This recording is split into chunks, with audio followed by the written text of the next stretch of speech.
Hola, esta vez les traigo otro tutorial y esta vez es del control de posición de un motor DC y un eslabón.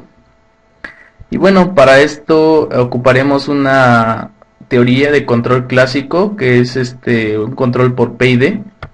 Y bueno, en general se describe bajo esta ecuación, ya que nos dice que la salida de este controlador va a estar dada por una ganancia proporcional, una ganancia integrativa y una ganancia derivativa. Estas ganancias son constantes que se definen el control para obtener una salida deseada, y esto a partir del error. El error es dado por nosotros, ya que nosotros decidimos qué es lo que queremos comparar. Por ejemplo, en este tutorial es para controlar la posición del eslabón. Por lo tanto, el error saldrá de comparar la posición deseada con la posición actual del eslabón. A partir de esto, el error que se encuentre se multiplicará directamente por esta ganancia proporcional, y el error que continúe teniendo a través del tiempo, el integrador lo irá sumando para poder dar una ganancia nueva a la salida y poder así hacer llegar a la posición deseada a este eslabón. Y bueno, la ganancia derivativa que ayuda al controlador a absorber esas perturbaciones que tiene por la velocidad a la que se traslada de la posición actual a la posición deseada. Y en general esta ecuación describe el tipo de comportamiento del control o la manipulación que se hace del error para obtener una salida a nuestro actuador o a nuestra planta. Y bueno, para esto en Simulink se ha creado el siguiente diagrama, donde ya aplicaremos o implementaremos este diagrama de control al eslabón utilizando la plataforma de Arduino que hemos utilizado en el resto los tutoriales anteriores. Entonces les iré comentando y describiendo cada uno de estos bloques o cada sección de este diagrama que se ocupa para dar o aplicar este tipo de control. Primeramente, bueno, como en el resto de los tutoriales, se tiene que configurar el bloque de Arduino, la configuración de Arduino. Entonces se asigna el COM donde se ha alojado nuestro Arduino. Y bueno, para este control, ya que es control de posición, leemos la posición que tiene el motor. Y bueno, esto ya les he comentado en los demás tutoriales, que la posición entra por el bloque de lectura digital, y para ello se ha modificado el código como se describe en el tutorial anterior. Y bueno, esta posición que entra primeramente debe ser convertida a radianes, ya que si vemos aquí la posición que se da en grados, pero después se transforma a radianes. Esto con el fin de tener un patrón de medida para medir la posición. Y bueno, esta conversión es muy sencilla y se hace con una regla de 3, ya que es lo que necesitamos. Entonces los 360 grados o una vuelta entera son 2pi. Entonces simplemente se dan los grados que se desea, se multiplican por 2pi, se dividen entre 360, que son los grados totales, y obtenemos la equivalencia en radianes. De igual forma se hace en esta parte, pero en vez de tener grados tenemos pulsos, ya que esta relación, como se ha descrito, el encoder de nuestro motor tiene 2100 pulsos. Entonces 2100 pulsos equivalen a una revolución, y esa revolución son 2pi. Entonces solo hay que transformar el número de pulsos que entra a radianes. Entonces los pulsos por 2pi entre 2100, que son los 2100 pulsos en una revolución, y obtenemos la equivalencia en radianes. Y bueno, esta posición se compara con la deseada y se hace una resta para encontrar este error. Entonces la diferencia de estas posiciones, la deseada con la actual, nos resultará el error. Entonces ese error, como bien decía la ecuación, entra directamente a la ganancia proporcional y va directamente a nuestra salida. En cambio, por este lado, el error multiplica la ganancia integrativa y este error mismo se integra o se suma a través del tiempo para poder sumarse a la ganancia que se dará para nuestra salida. Y bueno, aquí un dato curioso es este bloque que convierte a velocidad, ya que solo estamos leyendo la posición de nuestro motor. Y bueno, para este tutorial aún no estimamos la velocidad real de nuestro motor, ya que aún se hacen algunas pruebas con un circuito para obtener la velocidad en un tiempo definido para no obtener un dato mal, ya que si muestreamos la velocidad perderemos información. Por lo tanto se intenta obtener la velocidad de alguna manera más directa, pero para este tutorial ocuparemos lo que es la derivada sucia y les mostraré en MATLAB el contenido de este bloque. Entonces en la entrada lo que trae es la posición actual que tiene el motor, y bueno, se ocupa este bloque de una derivada sencilla y que comúnmente se llama derivada sucia, y con este estima la velocidad que tiene el motor dependiendo de las variaciones que tenga en su posición. Y bueno, aquí lo que hacemos es filtrar la salida de este derivador, ya que nos arroja una señal muy sucia. Y bueno, se ocupa un simple filtro gaussiano tomando 8 muestras y nos arroja un resultado que ya es favorable, o al menos es adecuado para el control. Y bueno, entonces a la salida tenemos la velocidad y multiplica la ganancia derivativa, que bueno, esta restará o diferenciará con las ganancias de la proporcional e integrativa.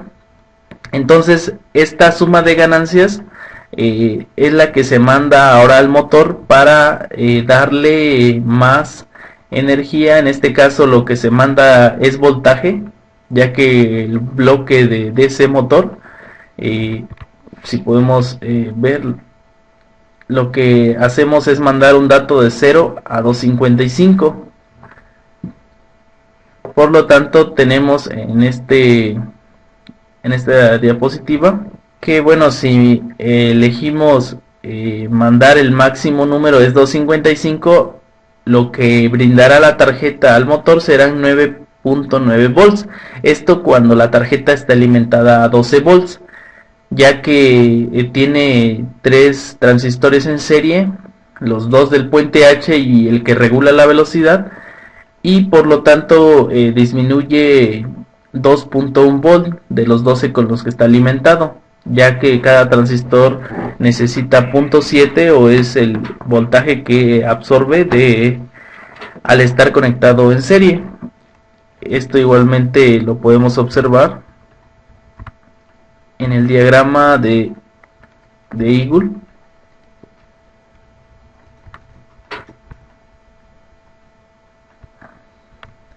Entonces aquí la alimentación es de 12 volts. Entonces a la entrada, si el motor estuviera girando en esta dirección, entra a este primer transistor, después al sensor de corriente, al motor. Y bueno, aquí están las dos conexiones, tanto de la bornera y del conector de 6 pines, y regresa por esta vía y entra a este otro transistor, y después va al nodo común con el otro transistor, y de ahí va a este transistor que es el que regula la velocidad. Por lo tanto se encuentran 3 transistores en serie, y cada uno quedándose a un voltaje de 0.7 volt, ya que son de silicio. Por lo tanto en suma son 2.1 volt, restándole a los 12 volts, solo obtenemos los 9.9 volts cuando nosotros mandamos 255 o un dato de 255 a este motor. Entonces no importa el signo que tenga, si fuera menos 255, el voltaje que mandaría sería 9.9 volts. Aquí el signo simplemente daría el sentido de giro al puente H. Y bueno, en general es el funcionamiento de este diagrama, y es el diagrama de un PID que controlará la posición, o dará la posición que deseamos en nuestro prototipo. Y bueno, aquí por último se hace una comparación de las posiciones para tener una gráfica o tener una evidencia de la posición a la que llega, a la que está la actual, y la posición deseada. Y bueno, para hacer la salida aquí, como les comentaba, es de voltaje. Lo ideal sería que se controlara el torque que se está mandando, pero para estas alturas solo mediremos la corriente y se comparará con la posición y el voltaje que se está enviando. Entonces tenemos la entrada analógica, el pin 5, que es donde entra nuestra señal del sensor de corriente, y bueno, de igual forma con una regla de 3 se transforma de la resolución del DA, que es de 10 bits, por lo tanto alcanza un número de 1024, y esto equivale a 5 volts. Entonces el dato que entre simplemente lo convertimos a voltaje, y después, como en el tutorial que se les ha brindado del sensor de corriente, tiene esta ecuación con la que obtenemos ya la lectura en amperes. Entonces se multiplica por la relación de voltaje con la cual está alimentado el sensor, y se da el offset que se necesita para mantener el motor parado y que no esté demandando voltaje, y se centre nuestra gráfica en 0 amperes. Y bueno, ya de ahí se multiplica por la resolución que tiene este sensor, y obtendremos la corriente. ¿Y con qué fin obtenemos la corriente? Si podemos tener esta información, esto para tener el conocimiento del torque que está brindando el motor. Entonces, esta relación en el tutorial de la medición de los parámetros del motor llegaban a una ecuación similar a esta, en la que el torque es directamente proporcional a una constante Kt por la corriente que se demanda. Pero bueno, esto es cuando el motor no tiene carga o no está conectado el eje de transmisión, que sería la caja de engrane.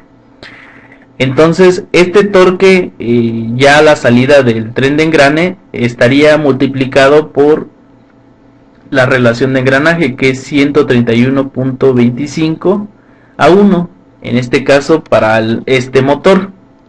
Entonces el torque a la salida sería este T o tau, que bueno, sustituyendo el torque de salida del motor libre, sería dado por la relación 131.25 por la constante Kt por la corriente que se demanda. Y bueno, este torque, como podemos ver en la gráfica, para el eslabón, el ángulo se mide a partir de esta línea vertical, siguiendo o teniendo un signo contrario al recorrido de las manecillas del reloj.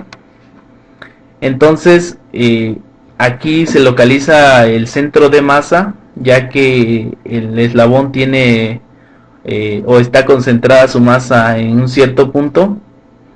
Por lo tanto, en este punto, el centro de masa, que sería la fuerza que tiene este eslabón, sería la masa por la gravedad, tiene una coordenada. Entonces la coordenada sería en X, la distancia del centro de masa por el seno de teta o el ángulo que está formando al abrir este eslabón con respecto a esta línea vertical, y en Y la distancia del centro de masa por el coseno del ángulo. Y bueno, esto al haber una fuerza con una distancia a partir del eje de rotación, nos genera un torque, y ese torque queda dado por la fuerza por la distancia, ya que es el trabajo que se necesita para poder mantener este eslabón en una cierta distancia, ya que bueno, la fuerza estaría dada por el peso de este eslabón, que en este caso sería la masa por la gravedad. Pero bueno, en este caso, si la distancia fuera variable, como es en este caso, cuando el ángulo que está formando el eslabón con la línea vertical fuera cero, el torque que demandaría sería cero. Pero conforme va creciendo este ángulo, digamos de 0 a 90, va demandando más, o el torque que se necesita para llevarlo a esa posición incrementa, y daría como resultado el seno de 90 igual a 1, por lo tanto quedaría solo el peso eslabón por la distancia del centro de masa.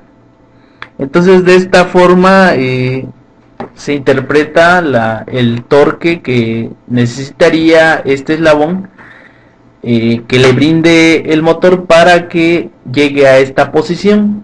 Entonces, regresando a la ecuación primera, cuando el eslabón deba llegar a esta posición, la demanda de corriente incrementaría hasta hacerlo llegar a esta posición.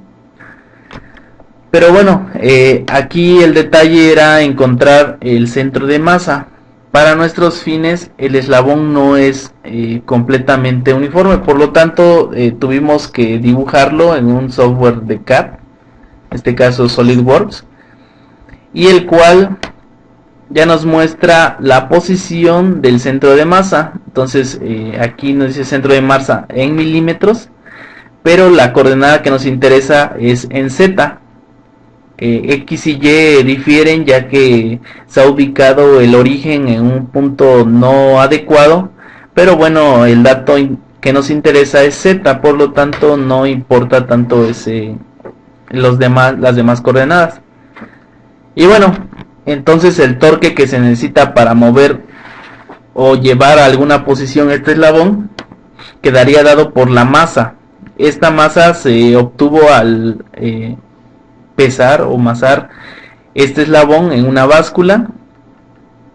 Una vez unido o teniendo este arreglo, y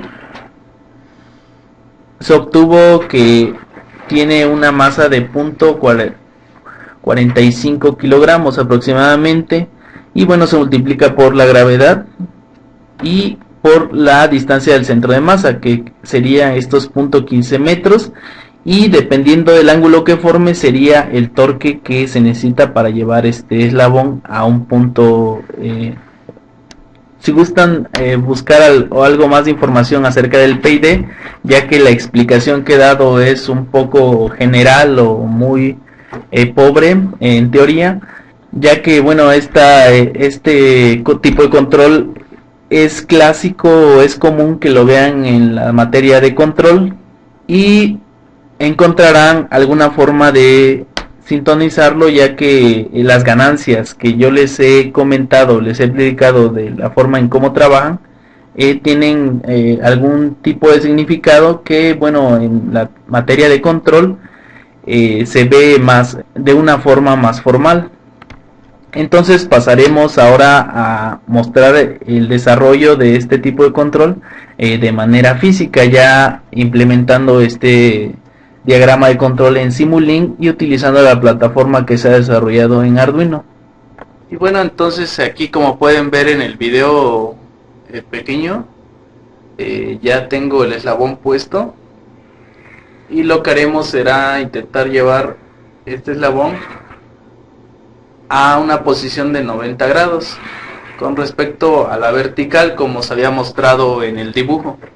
Entonces, primeramente lo que hicimos fue aumentar la masa de este eslabón para que pudiera vencer la inercia del tren de engranaje. Esto con el objetivo de que las ganancias que propusieran afectaran en verdad esta inercia y el torque que demande al motor sea considerable. Entonces, primeramente, como les decía, bueno, mandaré todas las ganancias a cero. Estas ya, como les había comentado, la proporcional, la integral y la derivativa.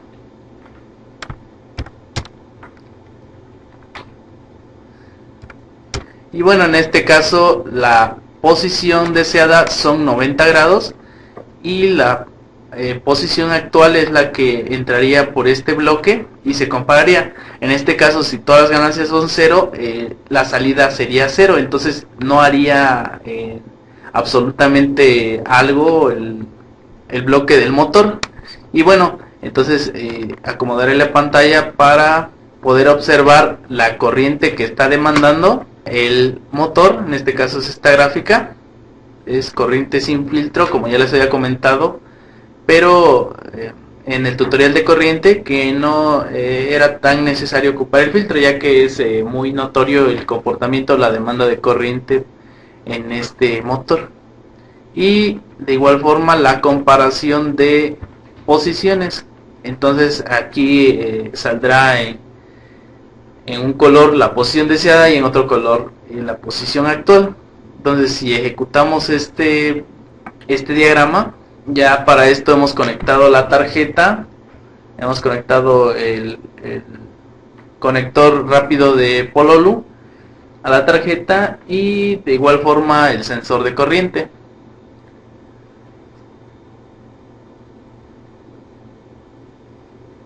Entonces, como vemos, el motor no se mueve o el eslabón no es movido por el motor. Y aquí en la comparación de posiciones, en amarillo nos muestra la posición a la que se quiere llegar. Cabe recordar que esta posición está dada en radianes y de igual forma abajo la posición actual, y en este caso nos indica que es 0. Y la corriente que nos está demandando el motor es 0. Entonces aquí esta corriente de igual forma se ajustaron los valores para que el offset fuera el adecuado. Entonces si deseamos mover estos valores para obtener una medida más exacta de la corriente, recorreremos la medición y centraremos esta lectura. Entonces, como en el tutorial de el sensor de corriente,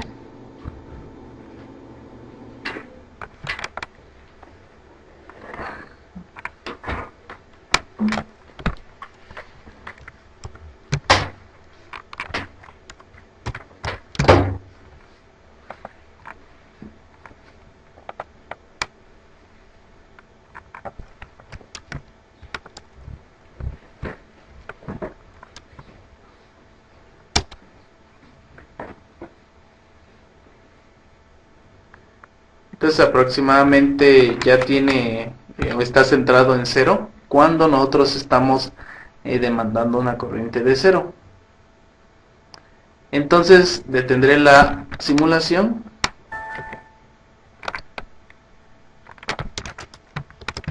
y demandaré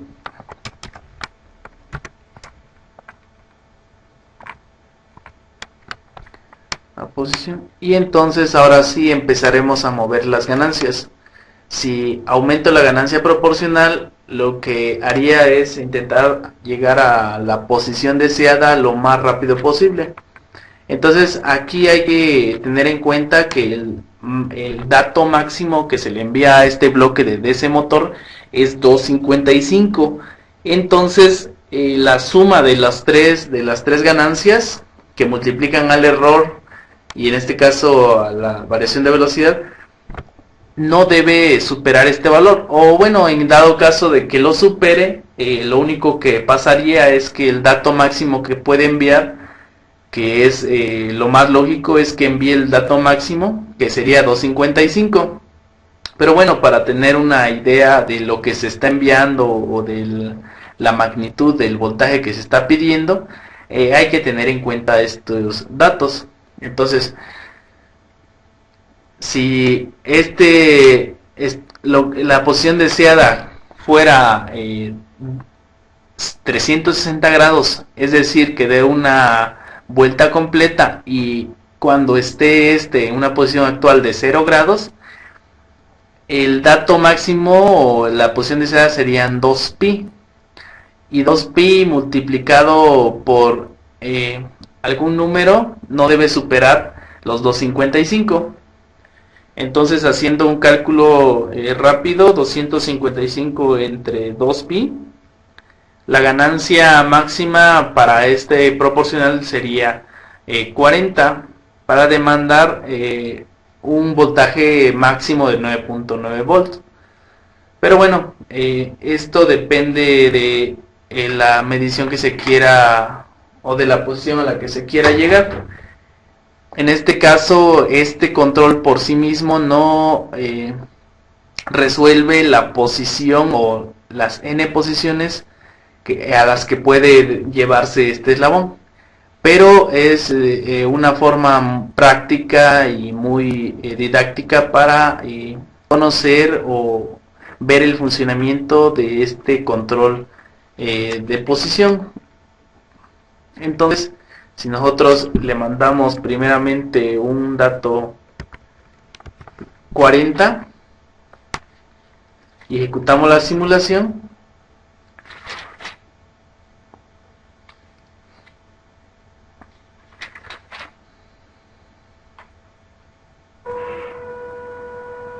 entonces notamos en la gráfica de la comparación de posiciones como el eslabón solo se ha movido un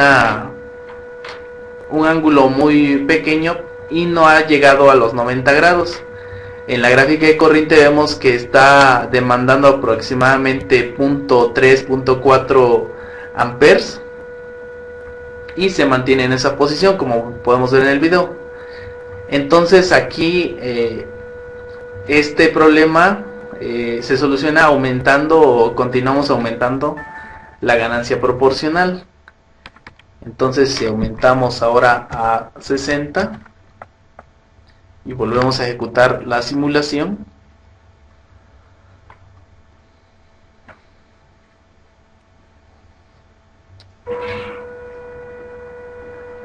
notamos como el eslabón ya se ha movido un grado, un ángulo mayor. La corriente se mantiene en una demanda similar a la anterior, pero la posición ha aumentado. Entonces detenemos nuevamente la simulación y ahora le mandamos una ganancia de 90.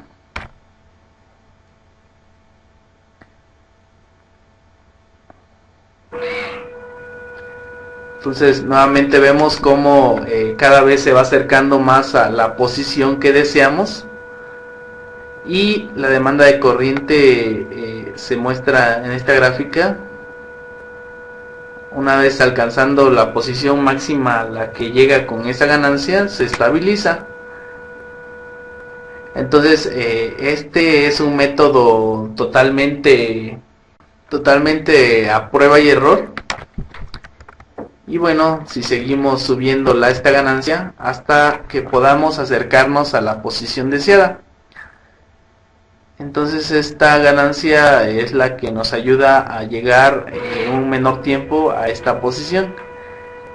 Les repito, hay métodos formales con los cuales se puede sintonizar este control, pero en este tutorial es una forma práctica de cómo sintonizar este tutorial y de ver los efectos que tiene la variación de cada ganancia en este esquema de control.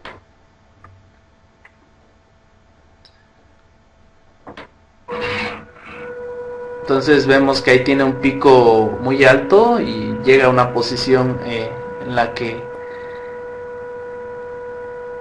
que sobrepasa la posición deseada. Y entonces ahora lo que haremos es empezar a variar la derivativa. Entonces le mandaremos un 3 y como vemos aquí una oscilación donde sube la posición actual y sobrepasa la posición deseada y regresa. De igual forma vemos en la demanda de corriente cómo cambia este sentido para poder llegar a esta posición. Entonces ahora ejecutamos la simulación dando este valor a la ganancia derivativa y este efecto quedaría, evitaría esas oscilaciones tan bruscas, pero si seguimos aumentando metería más oscilaciones, entonces desestabilizaría el sistema. Entonces continuamos aumentando.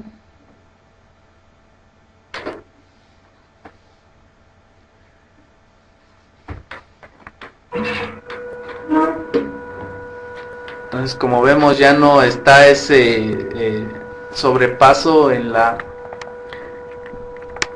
posición, pero aún así no llega a la posición deseada. Entonces continuamos aumentando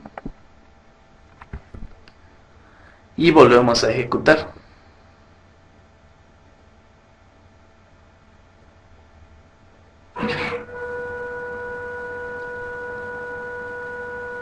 Entonces notamos cómo han desaparecido la mayoría de las oscilaciones, pero si continuamos aumentando esta ganancia, lo que lograríamos es desestabilizar el sistema. Entonces vamos a hacerlo para que no tenga esas oscilaciones que metería el sistema.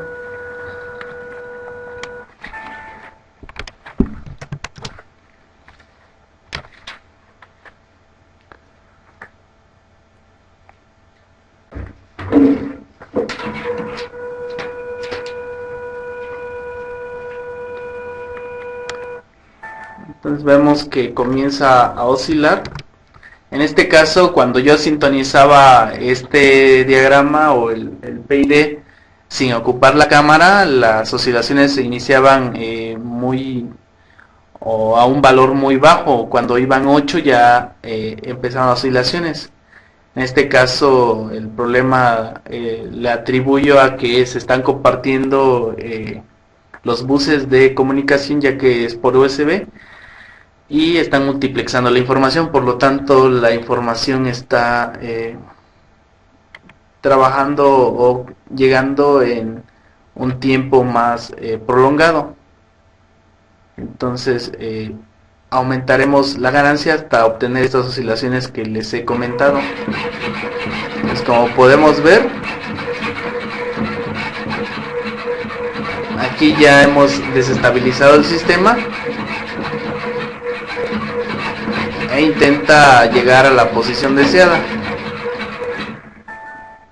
Tendré la simulación y disminuiré ahora la ganancia para evitar esta desestabilización del sistema.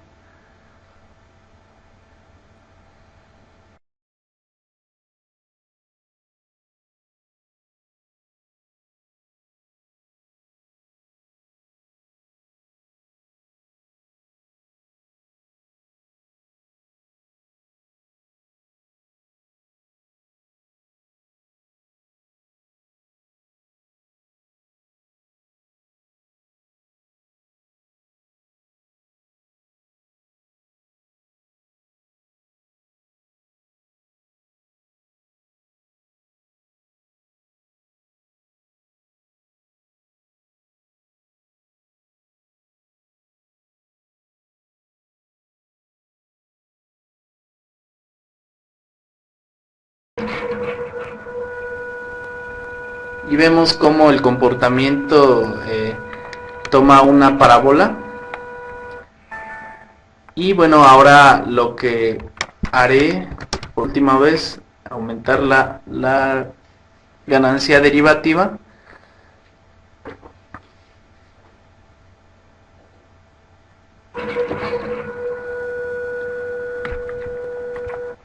Y ya que no consigo disminuir el error, ahora lo haré con la integrativa.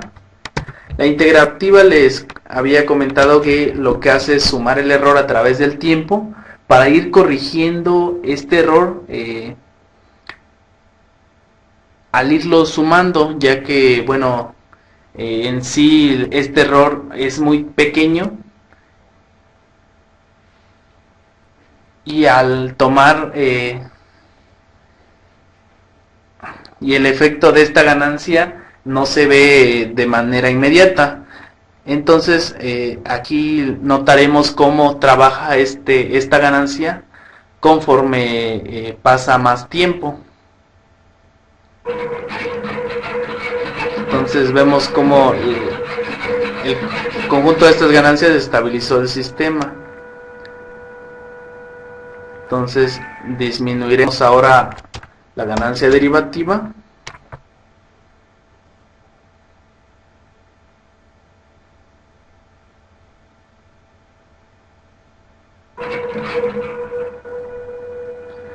Y ahora sí esperaremos a que el error vaya aumentando. Aquí podemos ver cómo el error o la suma de este error va aumentando. Lo podemos ver en la gráfica de la corriente, cómo va aumentando la demanda de corriente, y va a llegar a un punto en el que va a demandar o va a poder mover el eslabón y acercarlo a la posición deseada. Como podemos ver, ya sigue aumentando.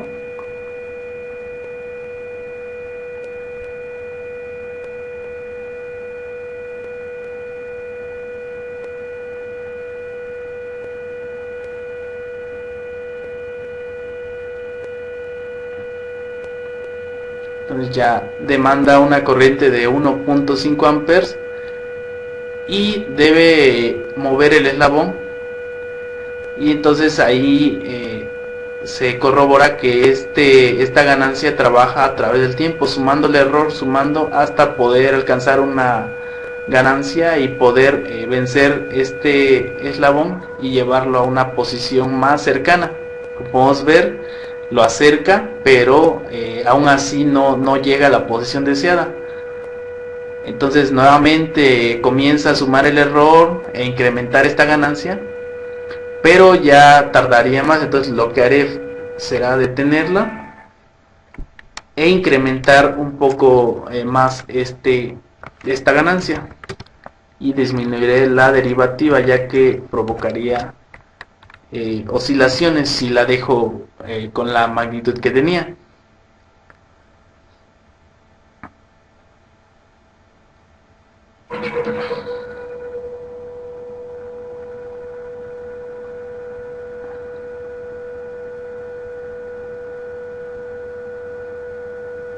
Entonces, nuevamente vemos como la gráfica de la corriente comienza a aumentar más rápido que el procedimiento que hicimos anteriormente.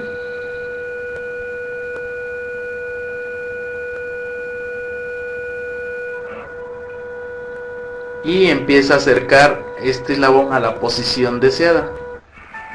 Nuevamente aumentaré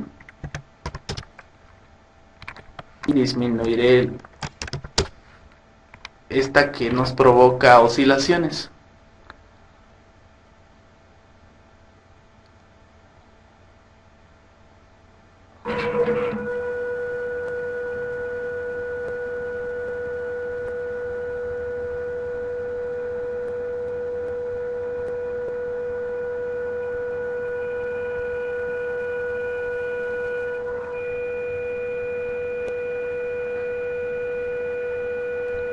Entonces vemos como esta vez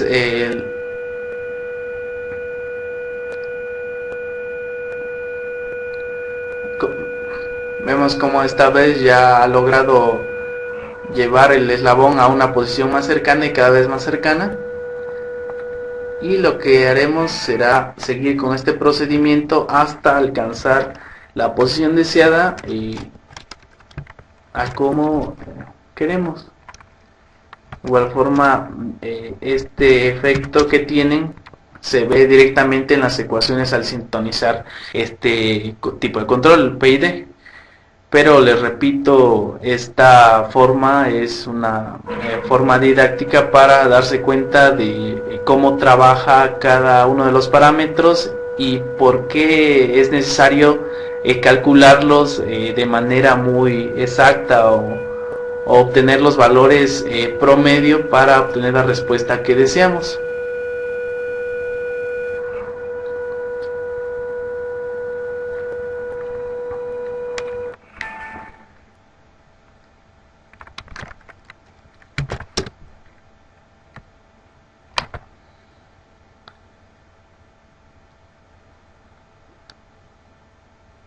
Entonces así ese sería el procedimiento hasta obtener la posición deseada.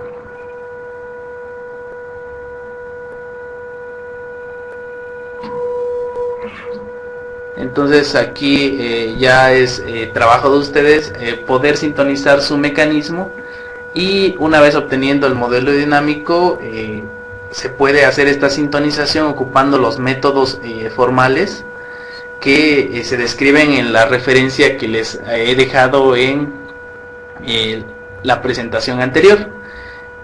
Y bueno, aquí solo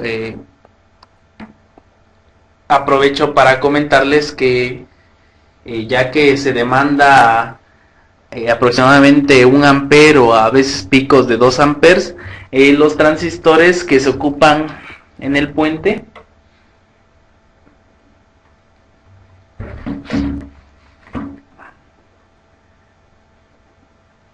estos sufren un calentamiento, no es excesivo, pero sí es recomendable que se utilice el disipador, pero con la advertencia de que los disipadores de cada transistor no son comunes.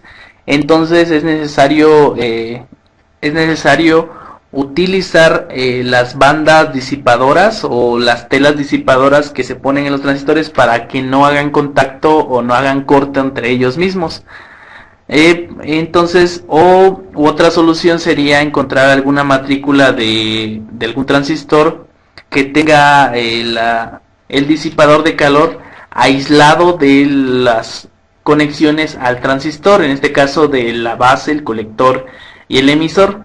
En este caso los transistores comparten el emisor con el disipador de calor, y por lo tanto como es una configuración en la que no son comunes los emisores, podrían llegar a ocasionar algún corto, o en el caso más sencillo pues no trabajaría el puente H. Por nuestra parte es todo para este tutorial, y espero les ayude para la sintonización y el control de sus mecanismos.